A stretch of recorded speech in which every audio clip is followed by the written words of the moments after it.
चलिए इस वक्त की बड़ी खबर आपको बता दें। मुश्किल वक्त में भारत के साथ दुनिया के तमाम बड़े देश नजर आ रहे हैं।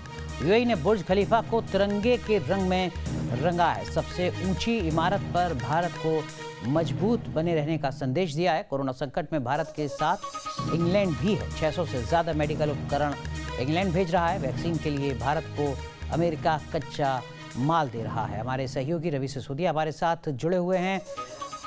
रवि, तस्वीरें पुरानी हैं, कुछ वक्त प्रतीकात्मक हैं, लेकिन बहुत कुछ कहती हैं। पूरी दुनिया किस तरीके से इस संकट में साथ खड़ी है हिंदुस्तान के? बिल्कुल, देखिए, सबसे पहले यूके ने वहाँ से ऑक्सीजन कंसंट्रेटर और साथ ही वेंटिलेटर हों या चिकित्सीय जो प्रणाली है, जो उन सब चीज़ों को देने का काम किया था। यूएस की तरफ से भी सबसे अहम बात जो बताई जा रही है, जिस तरह से यूएस के साथ जो डील हो रही थी, बातचीत हो रही थी, जिसमें जो वैक्सीन बनाने के लिए जो रॉ मटेरियल की बात किया है, तो उस पर पहले बात बनती हुई नहीं दिख रही थी। लेकिन कई दौर की बातचीत का ऐसा संकेत मिल रहे हैं कि अमेरिका इस चीज़ के लिए तैयार हो गया है। जो रॉ मटेरियल वैक्सीन बनाने के लिए ज़रूरी होता है, उसके लिए तैयार हो गया है। जहाँ तक और विदेशों की अगर बात, कई देश इसमें सामने आए हैं मिल मदद के लिए।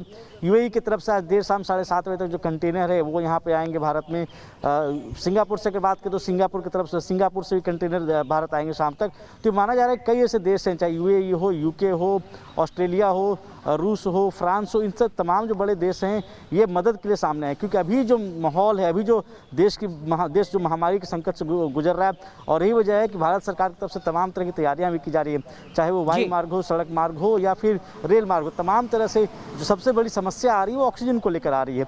और यही वजह है कि जो भारतीय वायुसेना है वो सिंगापुर है, वहाँ से जो टैंकर है वो आज शाम तक भारत आने की बात है। यूएई से जो टैंकर है वहाँ से आने की बात है। जहाँ तक रॉ मटेरियल की बात करें, ऑक्सीजन कंसंट्रेटर की बात करें, चूँकि एक खेप यूएस से एक खेप भारत आ चुकी है ऑक्सीजन कंसंट्रेटर की, दूसरी खेप भी अगले 1-2 दिनों में आएगी। तो ये कहा जा सकता है कई देश भारत के लिए इस जो माहौल है, जो लेकिन रवि जिस तरीके की चुनौती बहुत बड़ी है, ऐसे में तमाम जानकार कह रहे हैं कि विदेशों से जो मदद मिल रही है उसकी जो संख्या है, उसका जो दायरा है, उसको भी और ज्यादा बढ़ाना होगा। उदाहरण के तौर पर जो ऑक्सीजन कंसंट्रेटर्स आ रहे हैं वो 495 आ रहे हैं, 120 वेंटिलेटर आ रहे हैं। जिस देश में 3.5 लाख मामले 24 घंटे में सामने आ रहे हैं, वहां 500 ऑक्सीजन कंसंट्रेटर बहुत ज्यादा मायने नहीं रखते हैं।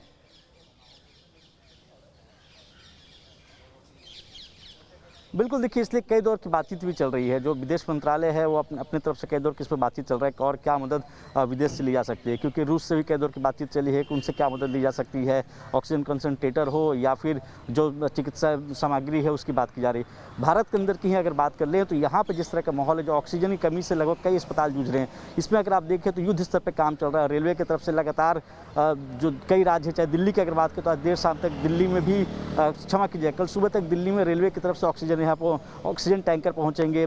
उत्तर प्रदेश की अगर बात करें तो वहाँ 4 राउंड ऐसा हो चुका है कि बोकारो से 4 बार जो खेप ऑक्सीजन की वो लखनऊ पहुंचाई जा चुकी है।